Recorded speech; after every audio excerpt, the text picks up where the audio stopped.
O nosso tema nessa noite é sobre arrependimento. Como está o seu coração? Quando Paulo instrui a igreja de Corinto a realizar ceia, no capítulo 11, versículo 28, ele inicia a instrução da ceia da seguinte forma: ele diz assim: examine-se, pois, o homem a si mesmo, e assim coma do pão e beba do cálice. Paulo leva a cada crente a um exame pessoal do seu coração, ao arrependimento dos seus pecados, os pecados secretos, pessoais. Por isso é importante que essa palavra arrependimento ela esteja bem clara em nossos corações. Diz a Bíblia em Atos capítulo 2, versículo 37 e 38, e o capítulo 3, versículo 19, diz assim, o doutor Lucas diz assim: quando ouviram isso, ficaram muito comovidos e perguntaram a Pedro e aos demais apóstolos: que faremos, irmãos? Eles ouviram a mensagem pregada por Pedro e eles perguntaram para Pedro: o que nós vamos fazer diante dessa mensagem, diante dessa pregação? E olha o que eles responderam. Pedro respondeu: arrependam-se e cada um de vós seja batizado em nome de Jesus Cristo para a remissão dos seus pecados e vocês receberão o dom do Espírito Santo. E o 3,19 diz o seguinte: portanto, arrependam-se e se convertam para que sejam cancelados os seus pecados.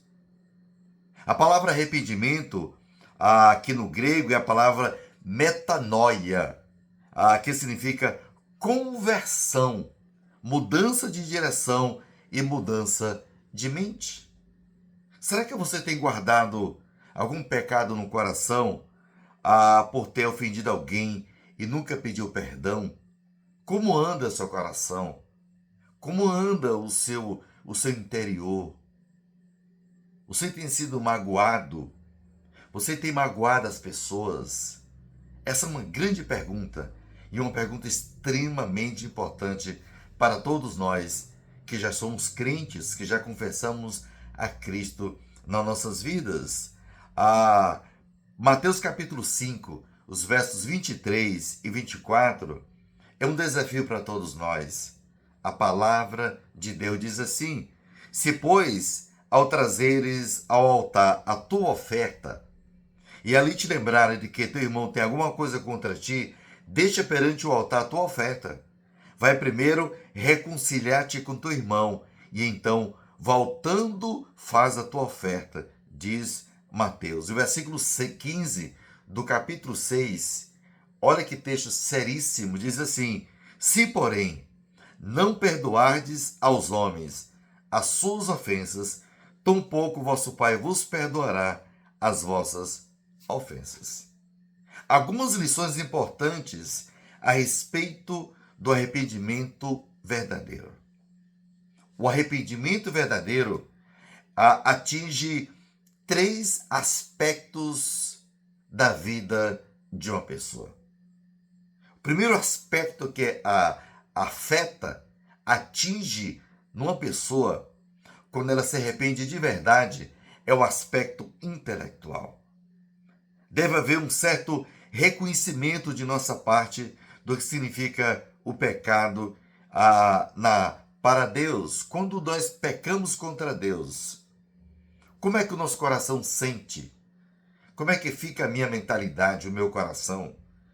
Davi, quando pecou, o pecado do adultério com Batseba, o adultério com Batseba, o assassinato de Urias, o esposo de Batseba, para ficar com a esposa do soldado de Davi. Mas diz a Bíblia que, de fato, de verdade, o arrependimento de Davi atingiu o seu intelecto. A sua parte psíquica foi afetada. ele sentiu de fato, de verdade, o seu pecar.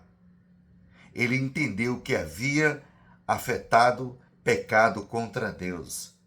No Salmo 51, versículo 4, o salmista diz assim: pequei contra ti somente, e fiz o que é mal perante os teus olhos, de maneira que serás tido por justo no teu falar e puro no teu julgar.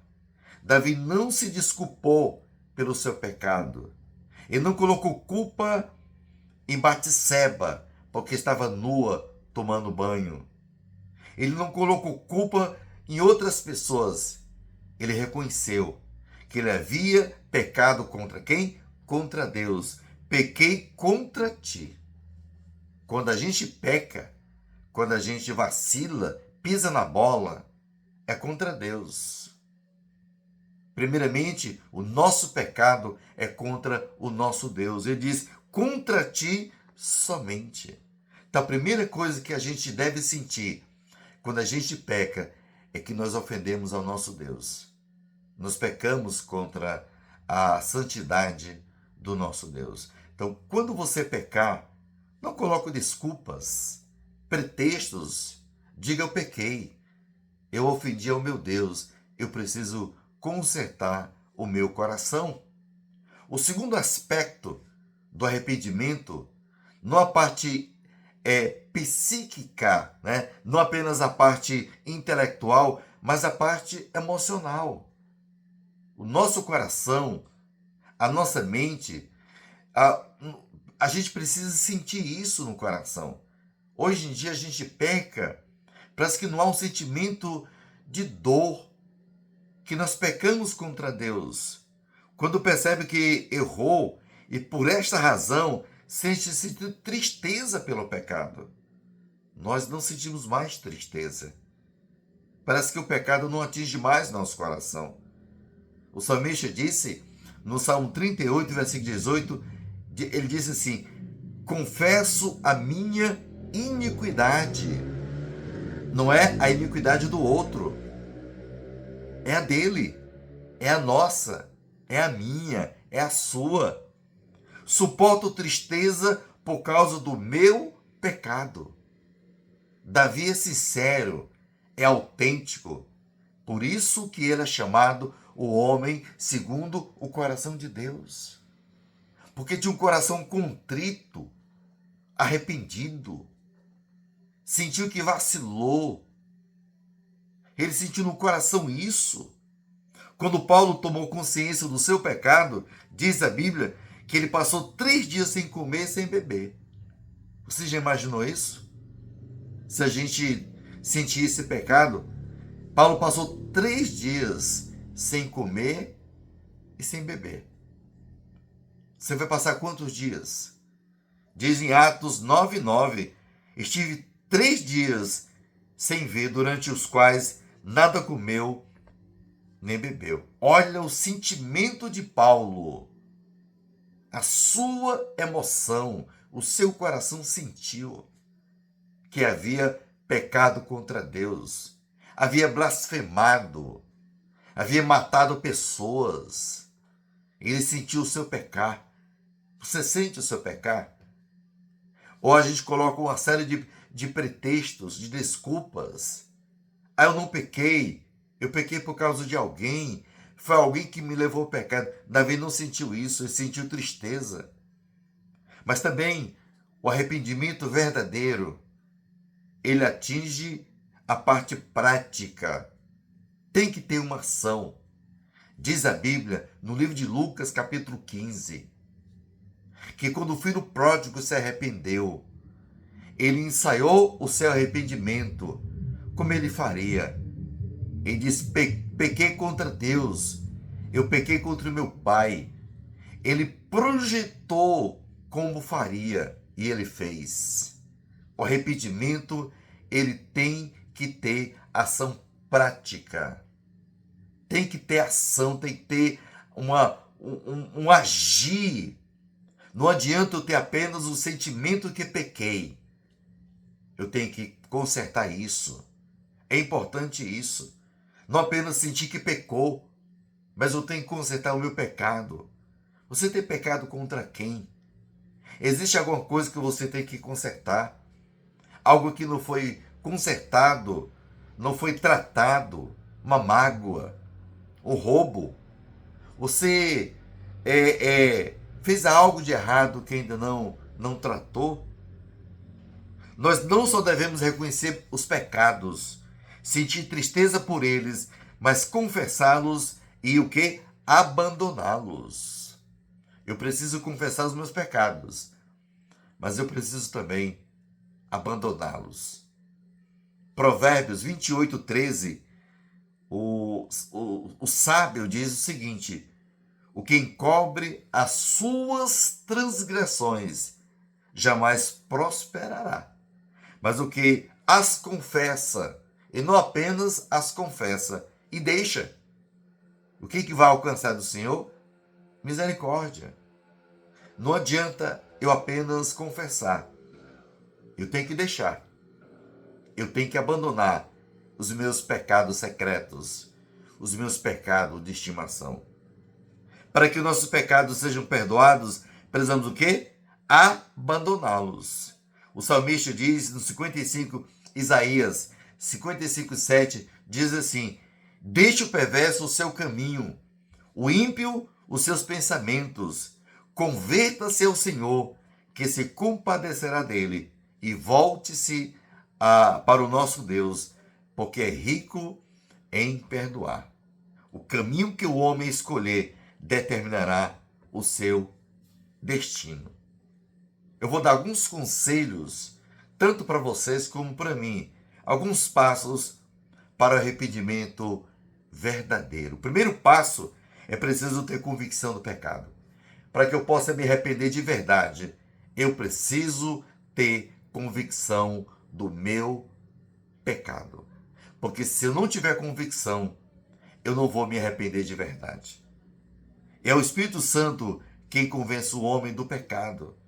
Ele que vai nos convencer do nosso pecado. Essa convicção, ela vem por meio de quê? Ela vem por meio da pregação, né? A Bíblia diz que no texto que nós lemos, Atos 3, 37 e 38, o povo foi levado a sentir o pecado pela pregação de Pedro. Pedro pregou o seu sermão e o povo perguntou: o que faremos? Qual é a nossa atitude? Então, a Bíblia, Deus usa a palavra para nos levar à convicção do pecado. É através da palavra de Deus, da Bíblia Sagrada, dos textos sagrados, que Deus falará ao nosso coração, através de problemas. Muitas vezes Deus nos leva a passar problemas, lutas e batalhas, para que a gente reconheça o nosso estado miserável. Muitas vezes Deus nos disciplina a fim de nos trazer ao arrependimento, através da disciplina, problemas, através de doenças. Em muitas ocasiões, o pecado nos leva a sofrer o quê? Doenças, privações, crises. E Deus consente para que através do sofrimento o homem reconheça que ele é poderoso para salvar o quê? E abençoar. Deus nos leva a passar por tudo isso para que a gente reconheça a sua mão, se arrependa e volte para Deus. É preciso haver o quê? Confissão do pecado, de maneira sincera, de maneira autêntica, de maneira real, verdadeira. Essa confissão deve ser sincera, franca, leal e demonstrar verdadeira humildade. Paulo reconheceu que os Gálatas abandonassem as obras da carne. Então é importante você lembrar, arrependimento verdadeiro tem que ter um coração sincero, confissão de pecados. Qual é a nossa conclusão na nossa reflexão? O arrependimento é uma condição sem a qual o pecador nunca alcançará o perdão de Deus. Que tipo de pecado você tem guardado em seu coração que não confessou ainda a Deus? Vamos lembrar disso. Que Deus possa levar o nosso coração a um arrependimento verdadeiro, metanoia, mudança de direção. Que Deus nos abençoe, em nome de Cristo. Amém e amém. Fique na paz.